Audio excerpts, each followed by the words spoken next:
Seguinte, você pode até achar que o Campeonato Brasileiro não é o campeonato mais difícil do mundo, mas depois de você ver esse top 10 e ver os jogadores que jogaram o Campeonato Brasileiro e não foram campeões, eu acho que você vai mudar de opinião. Seguinte, montei aqui um top 10 de jogadores que disputaram o Campeonato Brasileiro, mas nunca foram campeões brasileiros. Afinal, um jogador grande é feito de títulos grandes também. E o Campeonato Brasileiro, na minha humilde opinião, é o campeonato mais difícil do mundo. E a gente criou vários jogadores que são considerados os maiores jogadores do mundo aqui e vários outros jogadores que passaram por aqui, mas não foram campeões brasileiros. E o que eu usei de referência para montar esse top 10, para você entender qual foi o critério que eu usei de quem vai ser o décimo lugar, o nono lugar, o oitavo, o sétimo, até chegar no primeiro, é você pensar da seguinte forma. Quando a CBF fez aquele reconhecimento passado de alguns títulos brasileiros, que considerou o Santos com mais títulos brasileiros, o Palmeiras e outros clubes antes dos anos 70, muita gente falou o seguinte para justificar o quão era justo e quanto era importante esse reconhecimento histórico dos títulos brasileiros antes de 70. Que essa frase é o que me marcou, que é o seguinte: como você vai explicar para um gringo que o Pelé nunca foi campeão brasileiro? Como você não reconhece um título brasileiro do Pelé? Como o Pelé ganha um título nacional e você fala que não vale como um título nacional? E essa ideia de frase me pegou para pensar nesse vídeo aqui, que é o seguinte, cara: 10 jogadores que você vai chegar para um gringo e você vai ter dificuldade de falar que esse cara jogou no Brasil e não foi campeão brasileiro. Então sim, o Pelé, depois, por esse reconhecimento, é considerado hoje campeão brasileiro. E seria um absurdo inimaginável você falar que um cara, o maior jogador da história, nunca ganhou um título no campeonato que ele jogou praticamente a carreira inteira. Então, o critério basicamente é esse: a dificuldade de você explicar para um gringo que esse cara não foi campeão brasileiro. Vocês vão entender enquanto o ranking for acontecendo aí. Então, em décimo lugar, Vinícius Júnior. Para a gente abrir aqui, um cara brasileiro que já é reconhecido internacionalmente, um cara que já gerou polêmica mundial por não ter sido eleito o melhor jogador do mundo, jogou o Campeonato Brasileiro pelo Flamengo. E ele tá em décimo lugar por quê? Porque ele sai aqui do Brasil muito novo, joga um período muito curto ali no final de um ano e depois no começo de outro, fica pouco tempo no Flamengo e ainda é muito novo hoje. Então ainda dá tempo de, quem sabe, o Vinícius Júnior voltar ao Campeonato Brasileiro e ser campeão. Em nono lugar, Dunga. Aí você vai falar, se você é mais novo, você é mais jovem, você vai falar: pô, o Dunga? Quem que é Dunga? Esse Dunga aí, o cara só acabou com a seleção, o Dunga é burro, o Dunga sei lá o que. Cara, se você não viu o Dunga jogar, você pode colocar no YouTube, ou perguntar pro seu pai, ou perguntar pra alguém mais velho que viu o Dunga jogar, porque o que o Dunga jogava de bola é sacanagem. Era um cara que não errava passe, era um cara que era líder em campo, era um cara muito importante. Pô, é difícil te explicar isso pra alguém de fora, principalmente a galera de fora que viu o Dunga jogar, fala: pô, esse cara não ganhou o título brasileiro. E digo mais, tá?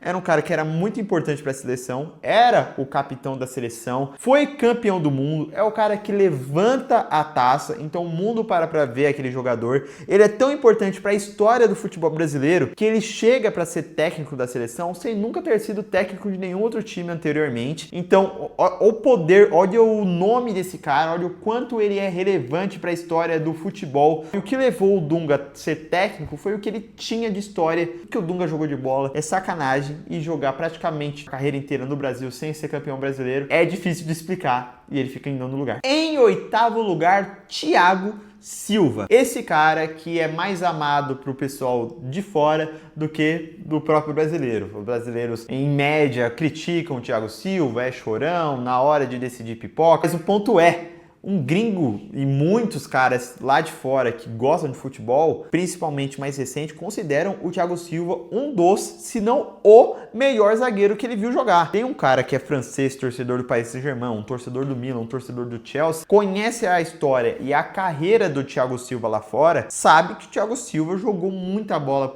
pelos times europeus, principalmente dos anos 2010 para cá. E você falar que esse cara chegou em uma final de Libertadores jogando pelo Fluminense, volta agora pro Fluminense, então teve uma época aqui no Brasil, chega e é um zagueiro de várias Copas do Mundo na seleção brasileira, é difícil de explicar que esse cara nunca foi campeão brasileiro e jogando agora pelo Fluminense, que não tá indo tão bem no campeonato, dificilmente será. E o Thiago Silva vai se aposentar com títulos de Champions League, com títulos de campeonato francês, de campeonato italiano e de vários outros títulos importantíssimos, mas sem o campeonato brasileiro. E repito, na minha visão, o campeonato mais difícil do mundo. Em sexto lugar, Kaká, um jogador, eu acho que o primeiro dos que eu cito aqui nessa lista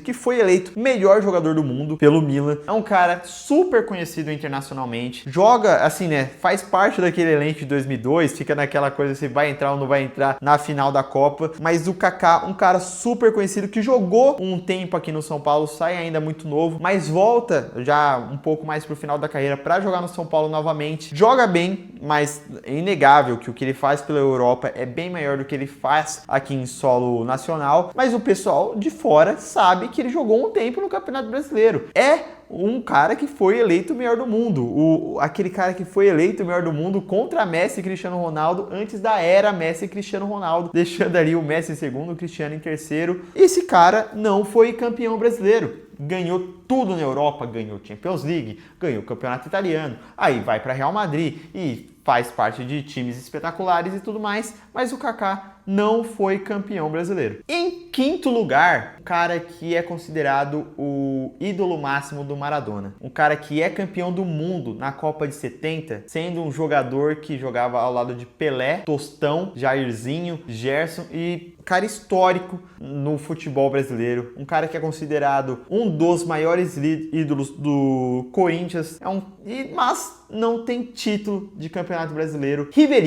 Rivelino, que é o cara que soube executar pela primeira vez o elástico. Ele fala que não é o criador do elástico, mas o aperfeiçoador e o cara que executou pela primeira vez com perfeição para ser replicada. E o Rivelino é considerado um dos maiores jogadores do futebol brasileiro e também do futebol internacional. Muita gente lá de fora, como eu citei, ele é o maior ídolo do Maradona. Então muita gente lá de fora fala muito bem do Rivelino. Esse cara que jogou praticamente a vida inteira no Campeonato Brasileiro, não é campeão brasileiro. Curiosidade, vai jogar no Al Hilal, que agora ficou famoso por ter vários jogadores brasileiros. O Rivelino vai jogar no Al Hilal e é campeão saudita no Al Hilal. Então você vê o nível desse cara e o nível do Campeonato Brasileiro de ser muito competitivo. Ele tem um título nacional na Arábia Saudita, jogando 2 ou 3 anos no máximo lá. E a carreira dele inteira feita aqui no Brasil, ele não conseguiu ser campeão. Em quarto lugar, Neymar. Sim, Neymar no Santos. Pode vir a voltar no futebol brasileiro. Talvez se você tá vendo esse vídeo, ele já voltou a jogar no futebol brasileiro, mas enquanto eu gravo aqui, há discussão se ele vai voltar ou não. Fato é que o Neymar no Brasil ganha a Copa do Brasil, ganha a Libertadores, ganha Campeonato Paulista, é melhor jogador do brasileiro, é rei da América, é melhor jogador do Paulista, é artilheiro daquilo, é artilheiro daquilo ali, é craque de não sei o que, é o melhor jogador brasileiro no mundo, mesmo jogando no time brasileiro, é o melhor de sei lá o que, melhor de tudo, é um cara que é convocado para a seleção, é uma das maiores contratações do futebol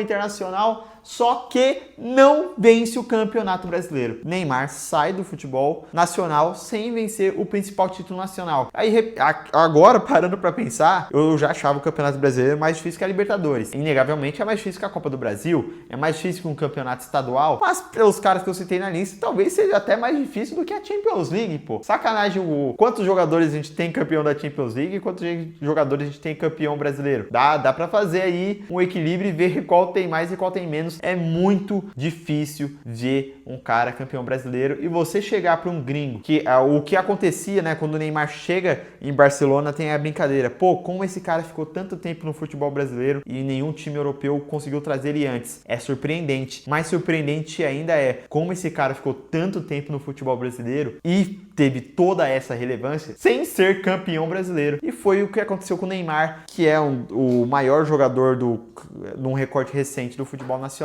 e até internacional, um dos maiores, mas nunca foi campeão brasileiro. Em terceiro lugar, esse daqui eu acho que talvez ele deveria ficar até atrás do Neymar. Assim, se você discordar, tudo bem. Mas por nome e história, o que o Sócrates é gigante pro futebol e pra história do futebol sem ganhar grandes títulos, é impensável, cara. Só para você ter uma ideia, o Sócrates é reverenciado no mundo inteiro e o maior título dele pelo Corinthians é um campeonato paulista. O maior título, ele joga no Flamengo, o maior título que ele tem lá é um campeonato carioca. Ele joga e é marcante na seleção, mas nunca ganhou nenhuma Copa América, quanto mais uma Copa do Mundo. Mesmo assim, o posicionamento dele fora de campo, ele hoje é nome de premiação. Um jogador que é exemplo para o futebol internacional ganha o troféu Sócrates. Então esse cara na bolha fora do futebol virou gigante. No futebol é absurdo. E jogava demais, e todo mundo lembra do Sócrates até hoje. Faz muito tempo que ele se aposentou e hoje já falecido. E o que esse cara é marcante e importante para o futebol internacional, o quanto ele conseguiu trazer o futebol brasileiro para fora e ser reconhecido porque ele faz dentro e fora de campo. E você falar para um brasileiro que o Sócrates é um dos maiores jogadores da história e nunca foi campeão brasileiro, o cara vai ter dificuldade de entender. E por isso que eu deixei ele no top 3. E eu acho que assim, não viajei tanto. E em segundo lugar, Ronaldo, o fenômeno. Esse eu discuti muito se merecia ser o segundo ou ser o primeiro. O critério dele não ser o primeiro é a quantidade de times e a quantidade e o tempo que ele ficou aqui no futebol brasileiro. Apesar de ter jogado pelo Cruzeiro, aparece aqui muito novo pelo Cruzeiro, sai muito novo também para jogar lá no PSV da Holanda e começa a carreira dele muito novo no futebol europeu, não teve tanto tempo aqui, volta já bem mais velho em final de carreira para jogar no Corinthians e joga um absurdo no Corinthians. E eu, assim, o que começa essa reconstrução de vários outros títulos que o Corinthians passou a ter na era pós-Ronaldo, começa na era Ronaldo também. E assim, eu tenho certeza que várias pessoas de fora e até do futebol brasileiro aqui, você, se não for corintiano, parou para assistir um jogo do Ronaldo no Corinthians e não viu ele ser campeão brasileiro. E viu ele ser campeão da Copa do Brasil, viu ele ser campeão paulista, não viu ele ser campeão da Libertadores, ele é eliminado ali pro Tolima e tudo mais, mas o nível do futebol brasileiro, principalmente no Campeonato Brasileiro, torna muito difícil. A gente vê até esses super craques sendo dominantes, sendo sempre lembrados. Você vai lembrar do Ronaldo fazendo gol de cobertura, no Fábio Costa no Campeonato Paulista, mas não vai lembrar dele sendo campeão brasileiro, porque ele se aposentou sem ser um dos maiores jogadores da história do futebol, não foi campeão brasileiro. E em primeiro lugar, outro Ronaldo, Ronaldinho, o Gaúcho. E por que eu deixei ele em primeiro lugar? Porque ele é tão grande, ou comparável, muitos vão colocar que ele é maior que o Ronaldo Fenômeno, ou um pouco menor, mas é muito equilibrado o nível de grandeza desses dois, então eles mereciam estar ali como jogadores super gigantes e conhecidos internacionalmente. Só que quando a gente fala de Campeonato Brasileiro, o Ronaldinho teve mais chances, né? O cara que começa no Grêmio, faz a carreira dele na Europa, volta pro Brasil, joga o Campeonato Brasileiro pelo Flamengo, aí ele joga o Campeonato Brasileiro pelo Atlético Mineiro, tem até uma passagem pelo Fluminense, então é um cara que ficou até que um tempo aqui antes e depois quando volta no futebol nacional, jogou em times diferentes para ter chances diferentes, visões diferentes, elencos diferentes. Então o Ronaldinho poderia ser mais impactante e repito, ele foi campeão da Libertadores, ele foi campeão do Campeonato Mineiro, só que não foi campeão brasileiro. E você explicar para um cara gringo também, acho que esse é o mais difícil. O Ronaldinho Gaúcho jogar tanto tempo no Brasil, jogando bem no Brasil, tá? Porque o torcedor do Atlético, o torcedor do Flamengo lembra do Ronaldinho jogando muito. Se tem o Neymar na lista, aquele Flamengo e Santos, todo mundo lembra. Aquele time do Atlético Mineiro em 2013, todo mundo lembra também. E mesmo assim, mesmo com muito tempo aqui, ele aparecendo voando no Grêmio, o Ronaldinho não foi campeão brasileiro. E acho que é justo ele ficar aqui no nosso top 1. E se você chegou até aqui, eu peço para que você comente aqui qual seria seu top 10, que você também se inscreva no canal, deixa seu like, compartilha, vai ajudar demais. E tamo junto, fechou? Mais um top 10 do futebol do Rafa. Fui!